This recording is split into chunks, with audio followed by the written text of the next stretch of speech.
এক যুবক মদিনা থেকে ৬০০ মাইল পাড়ি দিয়ে ওই দামেস্ক শহরের মধ্যে চলে গেলেন হযরত আবু দারদা রাদিয়াল্লাহু তাআলা আনহুর কাছে। হযরত আবু দারদা রাদিয়াল্লাহু তাআলা আনহুর কাছে গিয়ে লোকটি বললেন, ওগো আল্লাহর রাসূলের সাহাবী আবু দারদা রাদিয়াল্লাহু তাআলা আনহু, আমি মদিনা থেকে ৬০০ মাইল পথ অতিক্রম করে আপনার কদম মোবারকে চলে এসেছি একটি মাত্র হাদিস আপনার থেকে জানবার জন্য। আমি শুনেছি আপনি নাকি একটি হাদিস মানুষদেরকে শোনান, মানুষদেরকে আল্লাহ রাসূলের জবানের একটি হাদিস আপনি শোনান। সেই হাদিসটি আপনার কদম মোবারকে আমি এসেছি, সেই হাদিসটি আমার কান দিয়ে শ্রবণ করার জন্য মদিনার জমিন থেকে ৬০০ মাইল পথ অতিক্রম করে দিয়ে আপনার কাছে চলে এসেছি মাত্র একটি হাদিস শ্রবণ করার জন্য। সঙ্গে সঙ্গে হযরত আবু দারদা রাদিয়াল্লাহু তাআলা আনহু বললেন, ওগো পথিক, মদিনার জমিন থেকে তুমি ৬০০ মাইল পথ অতিক্রম করে এই দামেস্ক শহরের মধ্যে তুমি চলে এসেছো একটি মাত্র হাদিস শ্রবণ করার জন্য। সে হাদিসটি কি তুমি জানো?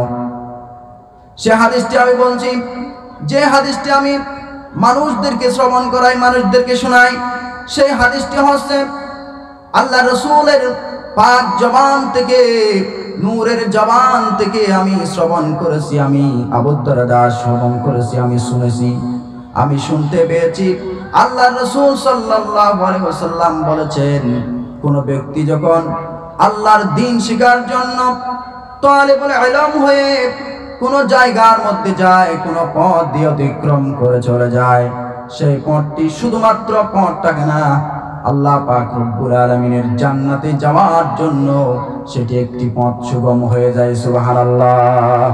আল্লাহর রাসূল সাল্লাল্লাহু আলাইহি ওয়াসাল্লাম বলেছেন, যে বা যারা কোরআনুল কারীম শোনার জন্য কিছু দূর পথ অতিক্রম করে কোন জায়গার মধ্যে যায়, তাহলে তার জন্য আল্লাহ পাক রব্বুল আলামিন জান্নাতের পথটাকে সুগম করে দেন। সুবহানাল্লাহ। তেমন একটি জায়গায় আমরা সবাই এখানে চলে এসেছি। সুবহানাল্লাহ। খুশি না বেজার? এমন একটি জায়গায় আমরা চলে এসেছি যেই জায়গাটার মধ্যে সমস্ত ফেরেশতারা ঘিরে ধরেছে। শুধু তাই নয়, আল্লাহর কোরআন, রাসূল করিম সাল্লাল্লাহু আলাইহি ওয়াসাল্লামের হাদিস শোনার জন্য কোন জায়গায় যদি কোন লোক যদি সবাই একত্রিত হয়ে যায়, সঙ্গে সঙ্গে আল্লাহ পাক রব্বুল আলামিনের রহমতের ফেরেশতাগুলি চতুর্দিক থেকে বেষ্টন করে থাকে। শুধু তা নয়, চতুর্দিক থেকে বেষ্টন করতে করতে আল্লাহ পাকের আরশ পর্যন্ত চলে যায়। আল্লাহ রব্বুল আলামিন ফেরেশতাদেরকে জিজ্ঞেস করেন, ওগো আমার ফেরেশতারা, এরা কেন বসেছে? ফেরেশতারা বললেন, আল্লাহ রব্বুল আলামিন, তুমি তো সবগুলো জানো, জানার পরেও কেন আমাদের কাছে কেন আপনি জিজ্ঞেস করেন? বলেন। আল্লাহ পাক বলেন, আমি সবগুলো জানি, জানার পরেও তোমাদের থেকে আমি জিজ্ঞেস করতেছি আমার এই বান্দাগুলি সেখানে কি করতেছে বলো। সঙ্গে সঙ্গে ফেরেশতাগণ বললেন, আল্লাহ তোমার এই বান্দাগুলি সবাই কোরআন শুনতেছে, হাদিস শুনতেছে, কোরআন হাদিসের আলমগুলো অর্জন করতেছে, আর তোমার বড়ত্বের কথাগুলো শুনতেছে। আল্লাহ তোমার জিকির করতেছে, তোমার জন্য কাঁদছে, তোমার জাহান্নামের জন্য কাঁদে, জান্নাতের জন্য কাঁদে, তোমাকে পাওয়ার জন্য কাঁদে। আয় আল্লাহ তাআলা, তোমার এই বান্দাগুলি তোমার পক্ষ থেকে ক্ষমা পাওয়ার জন্য কাঁদতেছে। আল্লাহ পাক বলেন, ও আমার ফেরেশতারা, তারা কি আমাকে দেখেছে নাকি? সঙ্গে সঙ্গে তারা বলেন, ফেরেশতারা বলেন, আল্লাহ তোমাকে দেখে নাই। তোমাকে যদি না দেখে থাকে তাহলে আল্লাহ তোমাকেও দেখে নাই, তোমার হাবিব সাল্লাল্লাহু আলাইহি ওয়াসাল্লামকেও দেখে নাই। আল্লাহ পাক বলেন, তারা কি জাহান্নাম দেখেছে নাকি? জাহান্নামের জন্য তারা কাঁদে কেন? তারা বলেন, আল্লাহ পাক জাহান্নামও দেখে নাই। আল্লাহ পাক বলেন, তারা কি জান্নাত দেখেছে নাকি? ফেরেশতারা বলেন, আল্লাহ তারা জান্নাতও দেখে নাই। আল্লাহ পাক বলেন, ওগো ফেরেশতারা, তোমরা সবাই সাক্ষী থাকো, আমি আল্লাহ রব্বুল আলামিন আমার বান্দাগুলির, যে সমস্ত বান্দাগুলি আমাকে না দেখে আমার রসুলকে না দেখে, আমার জান্নাত না দেখে, আমার জাহান্নাম না দেখে, আমার ভয়ে যারা কাঁদতেছে, ওগো ফেরেশতারা তোমরা সাক্ষী থাকো, আমি আল্লাহ রব্বুল আলামিন তাদের জিন্দেগির গুনাহগুলো মাফ করে দিলাম। সুবহানাল্লাহ। শুধু তা নয়, আল্লাহ পাক বলেন, ওগো আমার ফেরেশতারা তোমরা সবাই, ওগো আমার ফেরেশতারা তোমরা তাদের জন্য প্রতিটি শ্বাসে নিঃশ্বাসে যতক্ষণ পর্যন্ত কোরআন হাদিসের ইলম তারা শিখবে, যতক্ষণ পর্যন্ত কোরআন হাদিসের দরসের মধ্যে বসবে, ততক্ষণ পর্যন্ত তাদের শ্বাসে প্রশ্বাসে নিঃশ্বাসে সওয়াব লিখতে থাকবে। সুবহানাল্লাহ। প্রত্যেক শ্বাসে প্রশ্বাসে 10টি করে নেকি তাদের আমলনামায় লিখে দেওয়া হবে। সুবহানাল্লাহ। সম্মানিত শুধু আমি এখন সরাসরি কোরআনুল কারীমের দিকে চলে যাচ্ছি। আমি আপনাদের সম্মুখে পবিত্র কোরআনুল কারীম থেকে সূরাতুল জুমারের 53 নম্বর আয়াত আপনাদের সম্মুখে আমি তিলাওয়াত করেছি। 24 নম্বর পারা সূরাতুল জুমার আয়াত নম্বর 53 এবং 54, এই দুইটি আয়াতকে কেন্দ্র করে নির্ভরযোগ্য মুহাদ্দিস মুফাসসিরগণের দৃষ্টিকোণ থেকে আমি আপনাদের সম্মুখে কিছু কথা বলতে চাই। যদি আল্লাহ রাব্বুল আলামিন আমাদেরকে সবাইকে শোনার জন্য তৌফিক ভিক্ষা দান করেন, সবাই বলে আমিন। আমি আপনাদের সম্মুখে যে আয়াতে কারিমা তিলাওয়াত করেছি সে আয়াতটা আমার সঙ্গে সবাই পড়ুন। আউযু বিল্লাহি মিনাশ শাইতানির রাজিম। বিসমিল্লাহির রাহমানির রহিম। কুল ইয়া ইবাদিয়াল্লাযীনা আসরাফু আলা আনফুসিহিম লা তাকনাতু মির রাহমাতিল্লাহ ইন্নাল্লাহা ইয়াগফিরুদ যুনুবা জামিআ ইন্নাহু হুয়াল গফুরুর রহিম। জোরে বলেন আল্লাহু আকবার।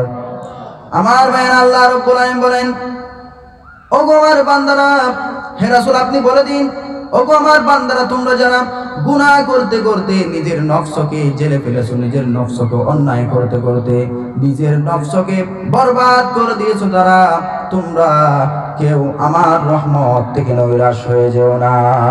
আমি আল্লাহ রাব্বুল আলামিন তোমাদের জিন্দেগির সমস্ত গুনাহ খাতা আমি আল্লাহ মাফ করে দেব। সুবহানাল্লাহ। আর আল্লাহ রাব্বুল আলামিন হচ্ছেন ক্ষমাশীল পরম করুণাময়। আল্লাহু আকবার। এটা হচ্ছে সরল অনুবাদ। এখন আমি তাফসীরের দিকে যাচ্ছি। আল্লামা বায়জাবির মতে পবিত্র কোরআনুল কারীমের ব্যাখ্যার কিছু মূলনীতি রয়েছে। তার মতে মূলনীতি হচ্ছে 17টি। তাফসীর ব্যাখ্যার মূলনীতি 17টি। এই 17টি মূলনীতির ভিতর থেকে আমি আপনাদের সম্মুখে কিছু কথা বলতে চাই। সেখান থেকে বেশি গুরুত্বপূর্ণ হচ্ছে শানে নুজুল, আয়াতটি কেন নাজিল হয়েছে। আমি প্রথমত শানে নুজুলটা আপনাদেরকে শোনাই। আমি প্রথমত পৃথিবীর সেরা 3টি তাফসীর থেকে আপনাদের সম্মুখে আমি শোনাবো। প্রথমত হচ্ছে তাফসীরে কাবীর, যা ইমাম ফখরুদ্দিন রাজির লেখা। দ্বিতীয়ত মাহমুদ আলুসির তাফসীর রুহুল মাআনি। তৃতীয়ত হাফেজ ইবনে কাসির তাফসীরুল কুরআনিল আযীম। এই 3টি তাফসীরে একই শানে নুজুল বর্ণনা করেছেন। সুবহানাল্লাহ। সেই শানে নুজুলটা কি? 3টি তাফসীর গ্রন্থে একই শানে নুজুল এসেছে। রাসূল করিম সাল্লাল্লাহু আলাইহি ওয়াসাল্লাম যখন মক্কা বিজয় করলেন, মক্কা বিজয়ের আগে 13টি বছর পর্যন্ত নবুয়ত পাওয়ার পর 13টি বছর পর্যন্ত রাসূল সাল্লাল্লাহু আলাইহি ওয়াসাল্লামকে শুধুমাত্র কাফের মুশরিক বেঈমানেরা মারধর করেছে, জেল করেছে, জুলুম করেছে, অত্যাচার করেছে। শেষ পর্যন্ত রাসূল করিম সাল্লাল্লাহু আলাইহি ওয়াসাল্লামকে আল্লাহ রাব্বুল আলামিন অর্ডার করলেন, নবীজি আপনি হিজরত করুন। আল্লাহর হাবিব সাল্লাল্লাহু আলাইহি ওয়াসাল্লাম মক্কার জমিন ছেড়ে দিয়ে মদিনায় চলে গেলেন। সুবহানাল্লাহ। হাজার বেতা বেদনার পরে ফিরে আসনি তুমি আপন গরে। দিনের আলো তুমি ছড়িয়ে দিতে চলে গেলে মদিনায় মক্কা ছেড়ে হে রাসূল। তোমাকে ভুলে আমি কেমন করে, হাজার বেতা বেদনার পরে। কে না খেয়ে দিন প্রচারের কাজে নিজেকে দিয়েছ বিলিয়ে, তায়েফের কাফিরেরা চিনল না সে আলো, দুষ্ট ছেলেদের পিছু দিল লেলিয়ে। পাথরের আঘাতে কত বিকত হয়ে সারা শরীর থেকে রক্ত ঝরে। হে রাসূল তোমাকে ভুলে আমি কেমন করে, হাজার বেতা বেদনার পরে। হেরার গুহায় তোমারি দেন, আসমান থেকে নামে আল কুরআন। হেরার গুহায় তোমারি দেন, আসমান থেকে নামে আল কুরআন। বাংলো সবার ভুল তোমারি করে, আসলো কুরআনের ছায়া তোলে। কালে তোমার আলী আবু বকর, ইসলামের ঝান্ডা নিল যে তুলে। আল আমিন তুমি ছিলে যে সদা সকল মানুষের তরে। হে রাসূল তোমাকে ভুলে আমি কেমন করে, হাজার বেতা বেদনার করে। সুবহানাল্লাহ। আল্লাহর হাবিব সাল্লাল্লাহু আলাইহি ওয়াসাল্লাম মক্কার জমিন থেকে মদিনার জমিনের মধ্যে চলে গেলেন। রাসূল করিম সাল্লাল্লাহু আলাইহি ওয়াসাল্লাম মদিনার জমিনে চলে যাওয়ার পর অনেক যুদ্ধ বিগ্রহ হলো। শেষ পর্যন্ত আল্লাহ পাক রব্বুল আলামিন আল্লাহর হাবিব সাল্লাল্লাহু আলাইহি ওয়াসাল্লামের হাতের মধ্যে বিজয় দিয়া দিলেন। সুবহানাল্লাহ। আল্লাহ পাক কুরআনুল কারীমের ভিতরে বলেন, ইন্না ফাতাহনা লাকা ফাতাহাম মুবিনা। নিশ্চিতভাবে আমি আল্লাহ রব্বুল আলামিন তোমাকে স্পষ্ট বিজয় আমি আল্লাহ রব্বুল আলামিন তোমাকে দান করে দিলাম। সুবহানাল্লাহ। রাসূলুল্লাহ সাল্লাল্লাহু আলাইহি ওয়াসাল্লামকে আল্লাহ রব্বুল আলামিন স্পষ্ট বিজয় দিলেন। সুবহানাল্লাহ। মক্কা বিজয়ের দিন আল্লাহর হাবিব সাল্লাল্লাহু আলাইহি ওয়াসাল্লাম 10,000 সাহাবী নিয়ে মক্কাতুল মুকাররমার দিকে আল্লাহর হাবিব সাল্লাল্লাহু আলাইহি ওয়াসাল্লাম চললেন। সাহাবায়ে কেরামদেরকে নিয়ে যখন চললেন, আল্লাহর হাবিব সাল্লাল্লাহু আলাইহি ওয়াসাল্লাম মক্কাতুল মুকাররমার মধ্যে হাতিমে কাবায় দাঁড়ালেন। হাতিমে কাবার মধ্যে দাঁড়িয়ে রাসূল করিম সাল্লাল্লাহু আলাইহি ওয়াসাল্লাম ভাষণ দিলেন। ভাষণ দিয়ে সর্বপ্রথম যে কথাটি ভাষণ দিলেন সেটা হচ্ছে, লা তাদরিবা আলাইকুমুল ইয়াওম ইযহাবু ওয়া আনতুমুত তুলাকা। আজকে আমি তোমাদেরকে মাফ করে দিলাম, তোমাদেরকে আজকে প্রহার করা হবে না, তোমাদেরকে আজকে কোন রকমের প্রতিশোধমূলক কোনো কিছু আচরণ করা হবে না, তোমাদেরকে আজকে প্রহার করব না, তোমরা স্বাধীন চিত্তে তোমরা তোমাদের বাড়িতে চলে যাও। সাহাবায়ে কেরামগণ চলতে লাগলেন। সাহাবায়ে কেরামগণ চতুর্দিক থেকে ঘিরে আছেন। এমন মুহূর্তে মক্কার লোকেরা, কুরাইশের নেতৃবৃন্দ যারা ছিল, ওই কুরাইশের নেতৃবৃন্দগণ সবাই কিন্তু পালাচ্ছিল, অনেকেই পালিয়ে যাচ্ছিল। এমন সময়ের মধ্যে রাসূল করিম সাল্লাল্লাহু আলাইহি ওয়াসাল্লামের ভাষণ শুনে অনেকেই এসে রাসূল করিম সাল্লাল্লাহু আলাইহি ওয়াসাল্লামের হাতে হাত রেখে কালেমা পড়ে মুসলমান হয়ে গেলেন। সুবহানাল্লাহ।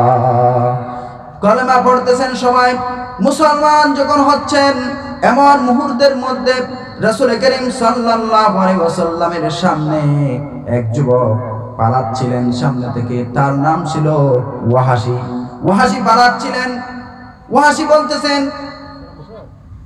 বলতেছেন মনে মনে ভাবতেছেন, আজকে তো আমাকে আজকে হত্যা করে ফেলবেন, আল্লাহর রাসূল আমাকে শেষ করে দিবেন। কারণ আমি যেভাবে করে হযরত আমির হামজা রাদিয়াল্লাহু তাআলা আনহুকে আমি হত্যা করেছি, এমন ভাবে আমি তাকে হত্যা করলাম, নির্মম ভাবে আমি তাকে হত্যা করেছি। একটা বিশাল বর্ষা নিয়ে, বিষাক্ত একটা বর্ষা কানে নিয়ে আমি হযরত আমির হামজা রাদিয়াল্লাহু তাআলা আনহুর বুকের মধ্যে আমি মারলাম। বুকের মধ্যে মারার সঙ্গে সঙ্গে হযরত আমির হামজা রাদিয়াল্লাহু তাআলা আনহু মাটিতে পড়ে গেলেন, উহুদের ময়দানে পড়ে গেলেন। উহুদের ময়দানে পড়ে গিয়ে হযরত আমির হামজা রাদিয়াল্লাহু তাআলা আনহু যখন শাহাদাত বরণ করে ফেললেন, আবু সুফিয়ানের স্ত্রী হিন্দা তার কলিজাটাকে ফেটলেন, খঞ্জর দিয়ে ফেটে তার কলিজাটা নিয়ে চাবাচ্ছিলেন, তার দাঁত দিয়ে চিবাচ্ছিলেন। এমন মুহূর্তের মধ্যে আমি এমন ভাবে তাকে নির্মম ভাবে হত্যা করেছিলাম। এই হত্যার বদলে আল্লাহর রাসূল হয়তো আমাকে ক্ষমা করবেন না, আজকে অবশ্যই আমাকে কতল করে ফেলবেন। আমাকে ক্ষমা করবেন না, আমাকে তো হত্যা করে ফেলবেন।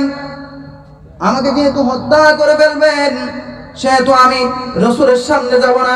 সাহাবায়ে কেরাম বললেন, না, রাসূলের সামনে যদি তুমি যেতে পারো কোনো ক্রমে, তাহলে আল্লাহ রাসূল সাল্লাল্লাহু আলাইহি ওয়াসাল্লাম তোমাকে maaf করে দিবেন।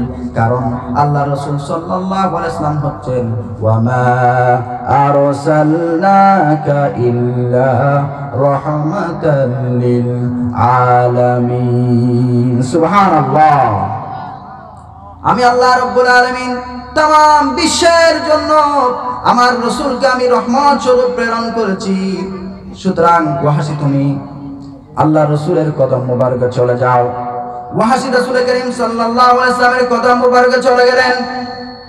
রাসূল করিম সাল্লাল্লাহু আলাইহি ওয়াসাল্লামের কদম মোবারকে চলে গিয়ে ওয়াহাশী বলতে লাগলেন, ইয়া রাসূলুল্লাহ, ইয়া হাবিবাল্লাহ, আমি আপনার কদমে এসেছি মাত্র একটি আশা নিয়ে, সেটা হচ্ছে আমি আপনার কদম মুবারকে এসেছি শুধুমাত্র কালেমাটা পড়বো। আমি আপনার হাতে হাত রেখে কালেমা পড়ার জন্য এসেছি। আর আপনি আমাকে আপনার চাচা আমির হামজা রাদিয়াল্লাহু তাআলা আনহুকে যে আমি হত্যা করলাম, সেটাকে maaf করে দিতে হবে। আল্লাহ রাসূল সাল্লাল্লাহু আলাইহি ওয়াসাল্লাম বললেন, ওয়াহাশী রে, আমি চাই নাই তুমি আমার সামনে আসবে, সেটা আমি চাই নাই, কিন্তু তুমি যখন আমার সামনে চলে এসেছো, সুতরাং আমি তোমাকে ঈমানের কালেমা পড়িয়ে দেই, আমি তোমাকে maaf করে দিলাম। আল্লাহ রাসূল সাল্লাল্লাহু আলাইহি ওয়াসাল্লামের কথা শুনে ওয়াহাশী বললেন, maaf করে দিয়েছেন আপনি, ঠিক আছে, কিন্তু আমি কালেমা পড়ব না। কারণ আমি যদি কালেমা পড়ে ফেলি, তাহলে তো আল্লাহ পাক আমাকে ক্ষমা করবেন না, আমি জাহান্নামে যাব। আমি জাহান্নামে গেলে ওই কালেমা পড়ে আমার কোনো লাভ নাই। ইয়া রাসূলুল্লাহ, ইয়া হাবিবাল্লাহ, আপনার উপরে আল্লাহ পাক আয়াত নাযিল করবেন, আমাকে maaf করে দিয়েছেন এই বলে যদি আয়াত নাযিল করেন, আপনি যদি আমার কানের মধ্যে ওই আয়াত শ্রবণ করান, আমাকে শোনান, তাহলে আমি ঈমান এনে কালেমা পড়ে মুসলমান হবে, তাছাড়া আমি ঈমান আনবো না। সঙ্গে সঙ্গে আল্লাহ পাক রব্বুল আলামিন আয়াতে কারিমা নাযিল করে দিলেন, ফাউজিলাত আলা রাসূলিল্লাহি সাল্লাল্লাহু আলাইহি ওয়াসাল্লাম ওয়াল্লাযীনা লা ইয়াদউনা মা'আল্লাহি ইলাহান আখার ওয়া লা ইয়াকতুলুনা আন-নাফসাল্লাতী হারামাল্লাহু ইল্লা বিল হক ওয়ালা ইয়াজনুন। আমার আল্লাহ রাব্বুল আলামিন বলেন, আয়াতে কারিমা নাযিল করে দিয়ে শুনিয়ে দিলেন। আল্লাহ রাব্বুল আলামিন বললেন, আর যারা আল্লাহ ছাড়া অন্য কাউকে ইলাহ বলে স্বীকার করে না, আর মানুষ হত্যা করে না অন্যায়ভাবে, আর জিনা করে না, তাদেরকে আমি আল্লাহ রাব্বুল আলামিন maaf করে দেই। সুবহানাল্লাহ। একথা বলার পর ওয়াহাশী বললেন, ইয়া রাসূলুল্লাহ, ইন্নী আশরাকতু বিল্লাহি ওয়া কাতালতু আন-নাফসাল্লাতী হারামাল্লাহু ইল্লা বিল হাক্কি ওয়া যানাইতু। ইয়া রাসূলুল্লাহ, ইয়া হাবিবাল্লাহ, আল্লাহ তাআলা তো এখানে শর্ত দিলেন তিনটা, আল্লাহর সাথে অন্য কাউকে যারা ডাকে না, আমি তো সেটা করেছি, ইন্নী আশরাকতু বিল্লাহ, আমি তো আল্লাহর সাথে শিরিক করেছি, আর আমি তো অন্যায়ভাবে আপনার চাচাকে হত্যা করেছি, অন্যায়ভাবে আমি মানুষ হত্যা করেছি, আর আমি জিনা করেছি। তিনটি পাপ তো আমার মধ্যে রয়ে গেছে, আমি তো সেগুলো করেছি, আমার মধ্যে তো পাওয়া যায়। হুজুর আমাকে কি মাফ করবেন নাকি? আমি কলমা পড়ব, আমাকে মাফ করে দিতে হবে। সঙ্গে সঙ্গে আল্লাহ রাব্বুল আলামিন আয়াতে কারিমা নাযিল করলেন, ইল্লা মান তাবা ওয়া আমানা ওয়া আমিলা আমালান সালিহান ফাউলাইকা ইউবাদদিলুল্লাহু সাইয়্যাতিহিম হাসানাত ওয়া কানাল্লাহু গফুরার রহিমা। আল্লাহ পাক জানিয়ে দিলেন, ইল্লা মান তাবা ওয়া আমানা ওয়া আমিলা আমালান সালিহা, যারা তওবা করবে, ঈমান আনবে আর আমল সালেহ করবে, তাদের পাপগুলিকে আল্লাহ রাব্বুল আলামিন ক্ষমা করে দিয়ে আল্লাহ পাক রব্বুল আলামিন সেখানে নেকি দিয়ে পরিবর্তন করে দিবেন। সুবহানাল্লাহ। ওয়া কানাল্লাহু গফুরার রহিমা, আর আল্লাহ রব্বুল আলামিন হচ্ছেন গফুরুর রহিম। সুবহানাল্লাহ। এরপরে ওয়াহাশি বললেন, হুজুর এখানে তো ঈমান আনার কথা বলছে, আর ঈমান আনার পর আমল সালেহের কথা বলছে, হুজুর আমি তো সেটা পারবো না। আমি ঈমান আনতে পারবো ঠিক আছে, কিন্তু ঈমান আনার পরে আমলে সালেহ করতে পারবো কিনা আমার জানা নাই। হুজুর আমি চাই আমাকে ফার্স্ট চান্সে আমি যদি কলমা পড়ি, আমি যদি কলমা পড়ার পর ঈমান আনার পর আমি যদি মৃত্যুবরণ করি, সঙ্গে সঙ্গে আল্লাহর জান্নাতে যেতে চাই। সঙ্গে সঙ্গে আল্লাহ রাব্বুল আলামিন আরেকটি আয়াত নাযিল করে দিলেন, ইন্নাল্লাহা লা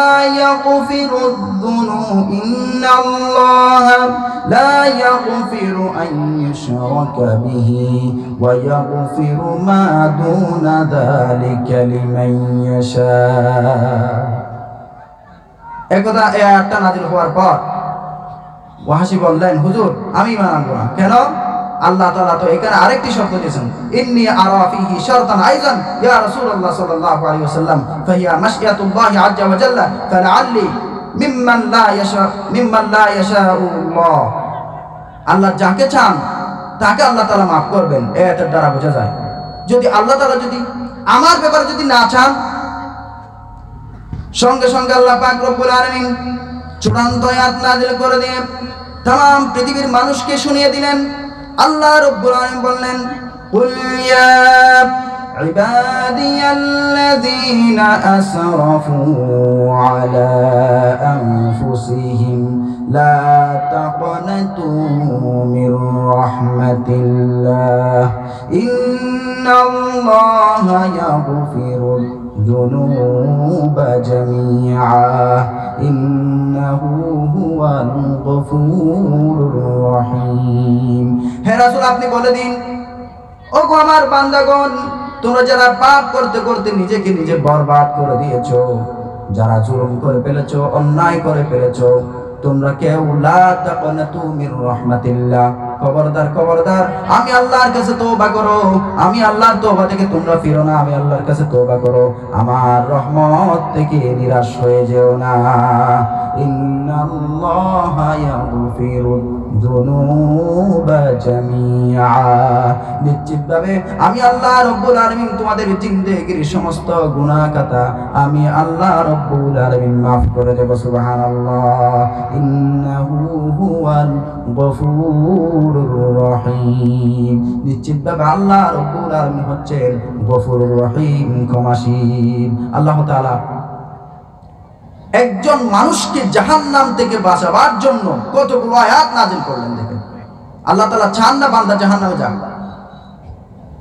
আয়াত নাযিল হওয়ার পর হযরত ওয়াহাশি সঙ্গে সঙ্গে ওয়াহাশি কালেমা পড়ে মুসলমান হয়ে গেলেন। আল্লাহ রাসূল সাল্লাল্লাহু আলাইহি ওয়াসাল্লামের কাছে কালেমা পড়ে মুসলমান হয়ে গেলেন। লা ইলাহা ইল্লাল্লাহু মুহাম্মাদুর রাসূলুল্লাহ সাল্লাল্লাহু আলাইহি ওয়াসাল্লাম। হুজুর এসে গেছেন, সময় সংক্ষিপ্ত হওয়ার কারণে আমিও তাড়াহুড়া করেছি। ভুল ভ্রান্তিগুলো আপনি মাফ করবেন। আল্লাহ তাআলা আমাদের সবাইকে মাফ করবেন যদি কোনো ভুল ত্রুটি হয়ে থাকে। আমাদের হুজুর এখন এসে গেছেন, আমি এখনই এই মুহূর্তে শেষ করে দিচ্ছি। আমরা এতক্ষণ পর্যন্ত আলোচনার মধ্য দিয়ে শুধুমাত্র একটি বিষয় আমরা জানতে পেরেছি, সেটা হচ্ছে শান নজুলটা, আয়াতটা কেন নাজিল হয়েছে। এটা আমরা এখান থেকে কি শিক্ষা পাই? এখান থেকে কিছু শিক্ষা, তিনটি শিক্ষা আমরা নিয়ে বাড়ি যাব। এক নম্বর শিক্ষা, আমরা যত গুনাহ করি না কেন, যারা ঈমানদার তারা কিন্তু আল্লাহর কাছে তওবা করবে। এক নাম্বার এমন তওবা, ওয়া আনিবু ইলা রাব্বিকুম ওয়া আসলিমু, আল্লাহর কাছে এমন ভাবে ফিরে আসবে, একনিষ্ঠ তওবা, ঈমানদার হয়ে মুসলমান হয়ে যখন যাবে তখন আল্লাহ পাক রব্বুল আলামিন বান্দাকে maaf করে দিবেন। সুবহানাল্লাহ। এক নাম্বার শিক্ষা হচ্ছে সব সময় তওবা করা, সব সময় কি করা? তওবা করা, ইস্তিগফার করা। দুই নাম্বার শিক্ষা হচ্ছে আমরা যে মানুষকে হেয় প্রতিপন্ন করি, কাউকে হেয় প্রতিপন্ন করব না, মানুষকে সঠিক পথটা আমরা দেখিয়ে দেব। সেটা হচ্ছে ইন্নাদ দীনা ইনদাল্লাহিল ইসলাম, আল্লাহর কাছে একমাত্র গ্রহণযোগ্য ধর্ম হচ্ছে ইসলাম, ইসলামের দিকে আমরা সবাই দাওয়াত দেব। 3 নাম্বার শিক্ষা, আমরা সব সময় ঈমানের উপর টিকে থেকে ঈমান নিয়ে যাতে আল্লাহ তাআলা আমাদের সবাইকে মৃত্যুবরণ করেন। আল্লাহ তাআলা আমাদের সবাইকে কবুল করুক। সবাই বলে আমিন আমিন আমিন। ওয়া আখিরু দাওয়ানা আলহামদুলিল্লাহি রাব্বিল আলামিন।